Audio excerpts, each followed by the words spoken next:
Hello, my dear students. Welcome back again in your English grammar class. Now, my dear students, it's time to do the next chapter of your English grammar book, and it's about chapter number 12. अब chapter number 12 के बारे में हम phrases पढ़ेंगे. Phrases क्या होते हैं? Phrases कैसे होते हैं? क्या होते हैं? वो meaning तो देते हैं, but क्या वो हम उसको independently use कर सकते हैं? आइए इन फ्रेजेस को इनकी मीनिंग के साथ मैच करना है. Out of the blue. Out of the blue means बहुत ज्यादा कोई सडनली चीज हो गई. Okay, that means stay in touch. Stay in touch means stay connected. Have the guts means to be courageous. Keep an eye on, that means to be watchful. Now and then, that means occasional. मतलब now and then occasionally, जो कभी कभी होता है ना. So ये phrases हमने देखी. So read the groups of the words given below. In the corner of great beauty. So the group of the words in a corner and two of great beauty makes a sense, but not complete sense. इनका meaning तो है in a corner means एकदम कोने में हो जाओ. Out of the blue, out of the box, इनका meaning तो है but independently नहीं हम इसको use कर सकते. Such a group of words which makes a sense but not complete sense is known as phrase. वही phrase है. सेंस तो है बट कंप्लीट सेंस नहीं है अपने आप में, सो वो फ्रेज है. In the following sentences the group of the words in coloured are phrase. ये सब फ्रेजेस है.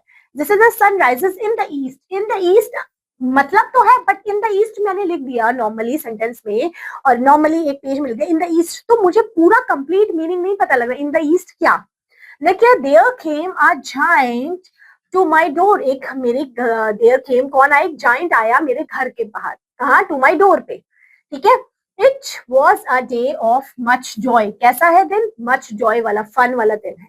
ठीक है. चलिए नाउन फ्रेज देखते हैं. नाउन फ्रेज क्या है. I meet Kunal. मुझे कौन मिला, कुणाल मिला. In this sentence the word Kunal is a noun. ये नाउन फ्रेज है. क्यों? क्योंकि सर नाउन के बारे में बात हुई. नाउन मीन्स किसी के भी नाम, किसका, पर्सन, प्लेस, एनिमल, थिंग का, वो नाउन है. जैसे I meet your brother. I meet your brother means you can replace Kunal with a group of words like your brother. इससे भी रिप्लेस कर सकते हैं. So the word your brother is a group of words without a finite verb and its function as a noun in the sentences. So it is a noun phrase. ये भी noun phrase है. So a noun phrase is a group of words that serves the same purpose as a noun. Noun phrase वही है जो noun का काम करते हैं. A noun phrase can be of the subject or the object of a verb. It can also be the object of preposition का. So underline noun phrase कौन से है. जैसे the boys were playing. So यहाँ क्या है, the boys, the boy in the blue jeans. किसके बारे में बात है, जो boy blue jeans में है वो says he will do it. वो कह रहा है कि वो कर लेगा. He brought her a beautiful red dress. देखिए beautiful red dress तो ये एडजेक्टिव के तौर पे हो गया कि उससे क्या लिया, beautiful ड्रेस ली. तो किससे ली, he brought, उसने ली. ठीक है. अब एडजेक्टिव फ्रेज होगा जो एडजेक्टिव्स की क्वालिटीज होगा. जैसे read the given statements below. He is a wealthy man. वो कैसा मैन है, बहुत वेल्दी है, जिसके पास बहुत पैसे हो. He is a man of wealth. वो कौन सा मैन है, जिसके पास बहुत सारे पैसे हो. So it will be notice that the group of words of wealth does the work of adjective because it tells us what sort of a man he is, since such a group of word is known as adjective.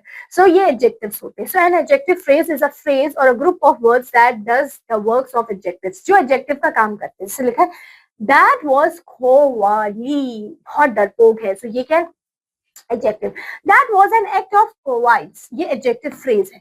ये वाला और ये वाले में दोनों में फर्क है. जैसे ऑनरेबल और ऑफ ऑनर लिखा है, यहाँ ऑनरेबल एज एडजेक्टिव है, ऑफ ऑनर एडजेक्टिव फ्रेज है.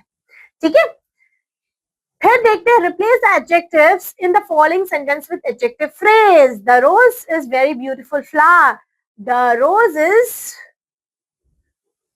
रोज हैज, ब्यूटीफुल का जगह क्या हो जाएगा, the rose is very beautiful की जगह क्या लिखेंगे, ब्यूटीफुल फ्लावर. इसमें हम क्या देखेंगे, इसमें हम चेंज करेंगे कैसे एक सेंटेंस से दूसरे सेंटेंस में चेंज होगा, और वो भी एडजेक्टिव फ्रेज का यूज करते हुए. फिर लिखा है first sentence the rose is a very beautiful flower. अब ये जो ब्यूटीफुल वर्ड है, ब्यूटीफुल यहाँ पे एज ए एडजेक्टिव काम कर रहा है.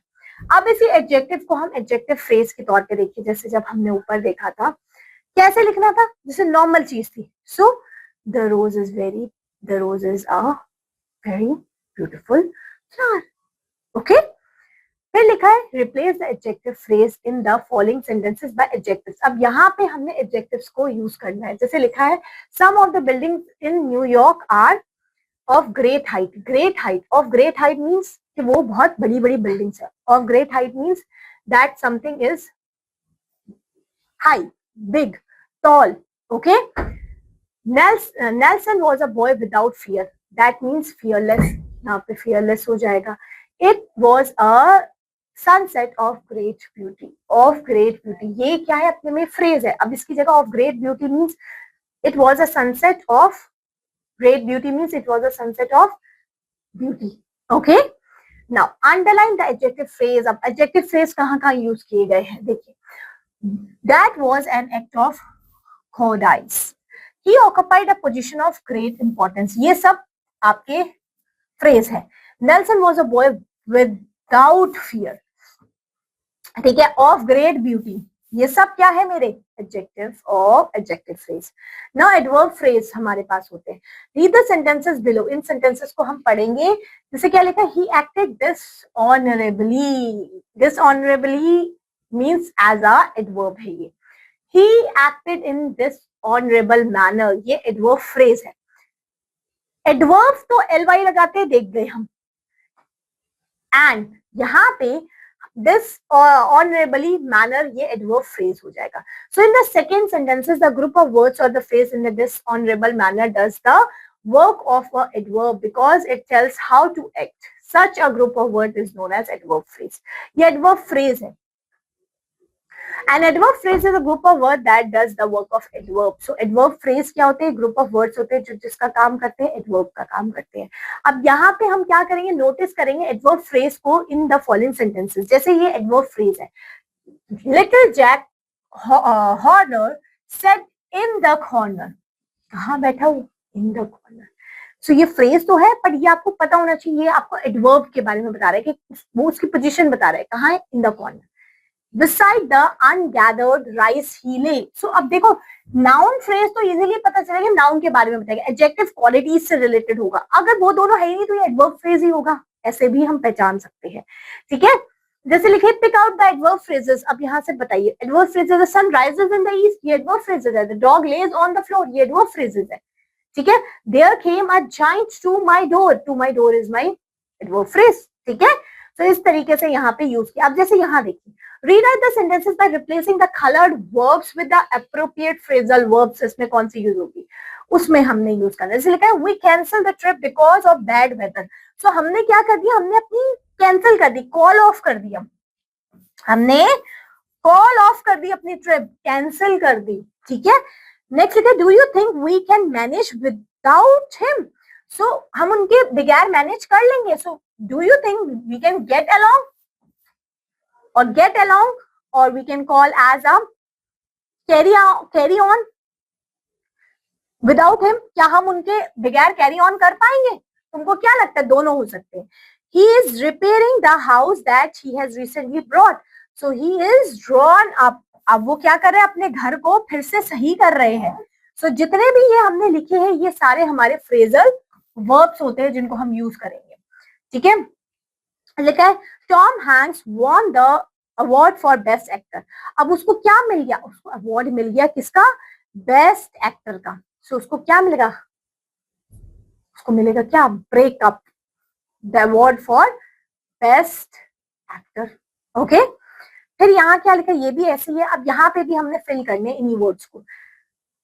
आर कॉलेज ब्रेक डाउन होगा नहीं. सो आर कॉलेज ब्रेक अप कब होंगे? On 16th of April.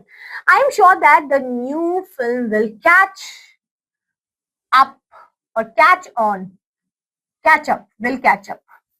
Okay. So here instead of up we can most probably write on. ये ज्यादा अच्छा लगेगा. Catch on. Catch on means हम उसको हम मिलेंगे. We will catch on. Okay.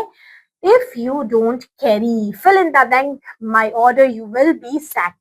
So if you are carry out, carry on, carry away, carry away तो होगा नहीं.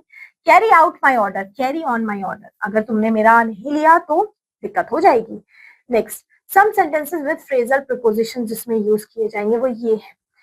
ठीक है, ये सारे सेंटेंसेस को आप पढ़ लेंगे। ये सारे के सारे फ्रेजल प्रीपोजिशंस का यूज करते हुए बनाए गए हैं, जैसे agreeable to, according to, along with, because of use किया जा रहा है इन फ्रेजल वर्ब के साथ प्रीपोजिशन, तो यही है। तो ये चैप्टर तो आपका done done done done clear हो गया, खत्म हो गया। Hope so the chapter is totally clear. Yes, that's great. चलिए अब मिलेंगे आपसे आपकी नेक्स्ट क्लास में विद द नेक्स्ट चैप्टर। चलते हैं, बाय बाय।